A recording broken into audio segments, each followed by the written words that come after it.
1º de outubro de 2011. Entrava no ar a Rádio SP Rio Mais. Vão-se aí 10 anos, 2021. Muita evolução, novos formatos, mas um compromisso, como sempre. O conteúdo de verdade.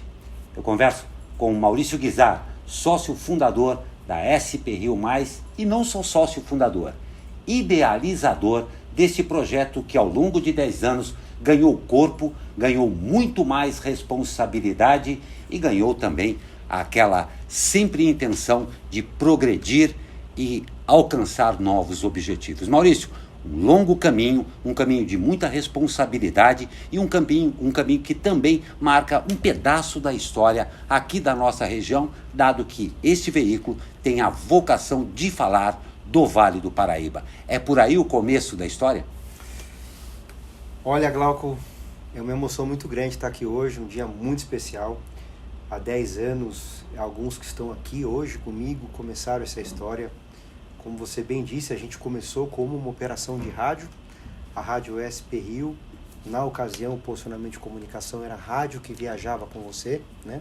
Onde a gente montou o projeto para atender as cidades do eixo SP Rio e sediou a operação em São José dos Campos. Quem viveu aquele momento lembra que a gente começou numa rádio bastante tradicional que existia aqui em São José dos Campos, a rádio do saudoso Antônio Leite, que tinha a Rádio Planeta Diário, que era um sucesso na ocasião.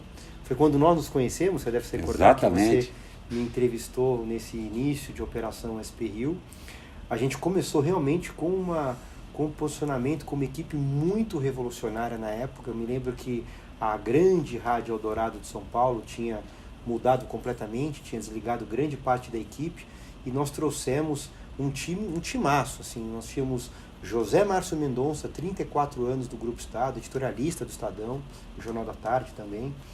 Caio Camargo, que era um âncora bastante famoso também em São Paulo, que apresentava o Jornal da Sete da Eldorado.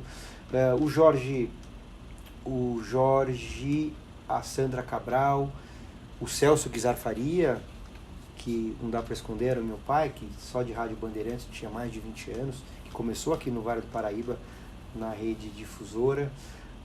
Enfim, o Lino Pedrosa, que é uma marca do rádio do Vale do Paraíba. Lino 103.9, né? O famoso. Não tem menor, vai ser o sobrenome dele por muito tempo aí. Lino da Estéreo Vale. O Christian Santana, que está com a gente aqui até hoje. O Wagner como operador. Enfim, a Chile trabalhou com a gente um período também. Enfim, era uma equipe extraordinária e a rádio em pouquíssimo tempo foi revolucionária, né? Me lembro que foi um barulho danado a SP Rio. Olha só, uma rádio de verdade, uma rádio adulta qualificada, com trânsito em 15 minutos, com esse jornalismo. A gente teve a honra de ter como primeiro entrevistado o governador Geraldo Alckmin. Imagine só que prestígio para quem estava começando. Indiscutivelmente. E olha só que coisa bastante curiosa, ele estava vindo aqui inaugurar Tamoios, a obra da Tamoios. Passou uma década e nós estamos continuando inaugurando a obra da Tamoios ainda. Pois é. Seu Brasilzão, que também não muda muito, né? Não muda. Maurício, eu vou pegar uma carona com você aqui, porque fica muito evidente isso daí. São 10 anos, tempo considerável para uma empresa que dentro de um mercado até de comunicação, um mercado dificílimo, sobreviveu. Mas uma coisa que talvez seja o DNA da própria SP Rio, a capacidade de se reinventar sempre. A capacidade, porque hoje, tecnologicamente até, um período de 10 anos é quase 100 anos a um século atrás, né? A SP Rio, durante esse período, teve essa capacidade de se reinventar, tanto tecnicamente quanto em termos de conteúdo e tudo mais. Uma trajetória que, claro, demanda muito trabalho e muita competência. Conta pra gente aí um pouco do que essa trajetória significa. Eu acho que isso é um ponto bastante importante, porque eu acho que a SP Rio é uma construção de um brand de comunicação que acompanhou a evolução dessa década. Vou tentar resumir rapidamente o que foi isso. Eu, quando a gente começou a desenvolver a SP Rio, nunca digo eu, a equipe que estava comigo naquele momento, o estúdio que ajudou a gente, o Paulinho lá de Taubaté, enfim, a gente estava olhando muito o que estava acontecendo nas rádios do Brasil, né? a gente sabia que naquele momento o trânsito era uma das coisas muito importantes, né? Olha que legal. Não existia o Waze e tal, e a gente veio com essa marca de fazer o trânsito em 15 minutos no principal eixo econômico do Brasil. Aí a gente queria uma programação musical qualificada. Conseguimos trazer uma referência na ocasião e um jornalismo que eu já contei um pouquinho na primeira parte da entrevista. Mas o objetivo naquele momento era fazer a primeira rádio estrada do Brasil. Eu tinha acabado de voltar dos Estados Unidos e a coisa da rádio estrada é o que estava acontecendo, não existia. Existia a rádio de trânsito Sul-América, existia uma rádio 100% focada no esporte, que era a Rádio Bradesco, tinha a Rádio Oi, tinha a MIT FM, que era uma rádio lá, um brand para Mitsubishi Motors. Eu falei, puxa vida, tem o segmento da rádio estrada. Só que esta operação, de ser a primeira rádio estrada, precisava ter um name right. E na época, o que tinha de mais bacana do ponto de vista de novidades no meio rádio era a customização. E aí a gente conseguiu trazer a primeira emissora customizada do Brasil fora de um grande grupo. Não era uma Band, não era uma Globo, não era a Grande Abril na época, né? Não era uma Record.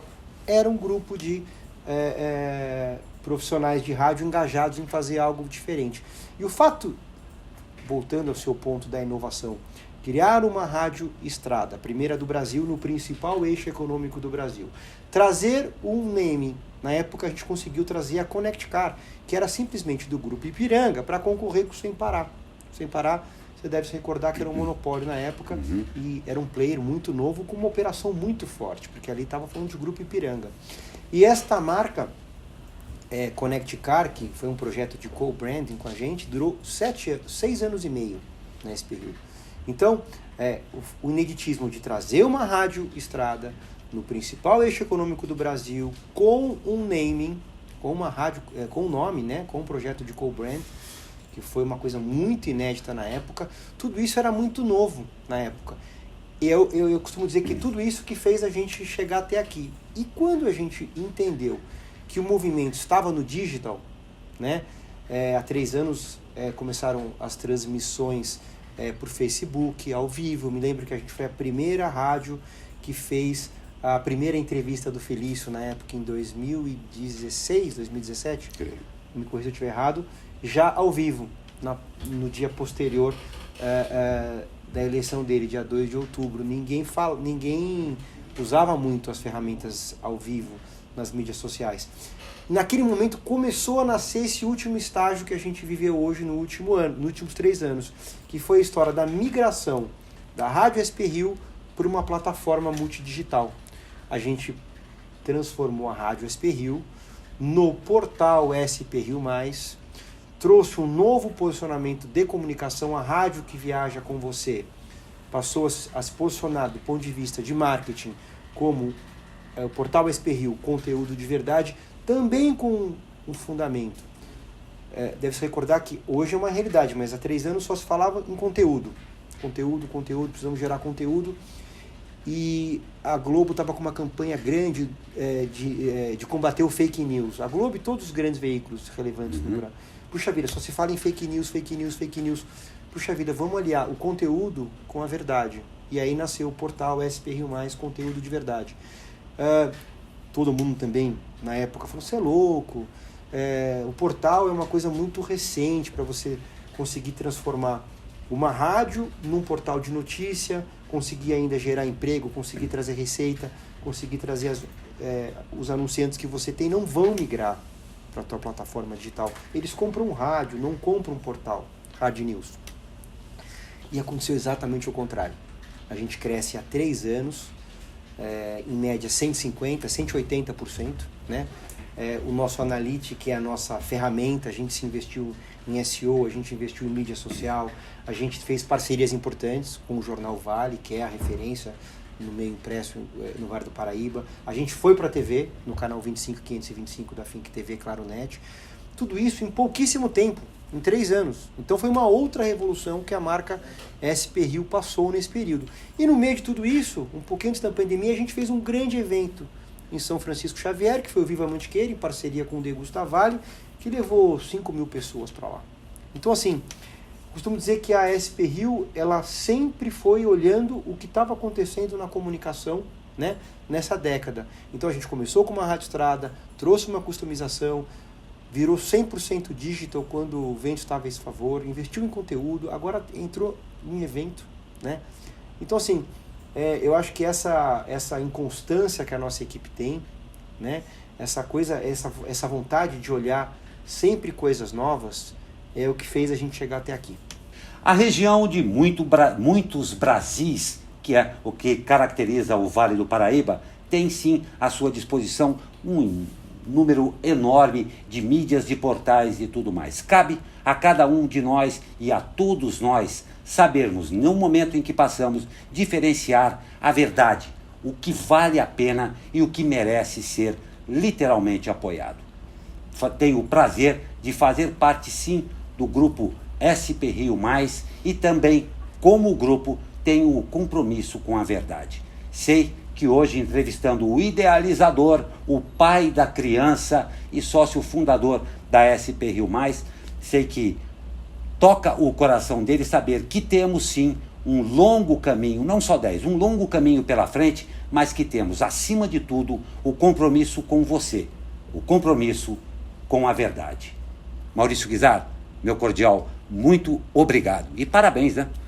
Muito obrigado. Então, o politicamente correto, os dois. Hoje vale, vai. Hoje vale. Parabéns, obrigado por tudo e a equipe toda, gente. Muito obrigado por tudo que vocês fazem pela gente.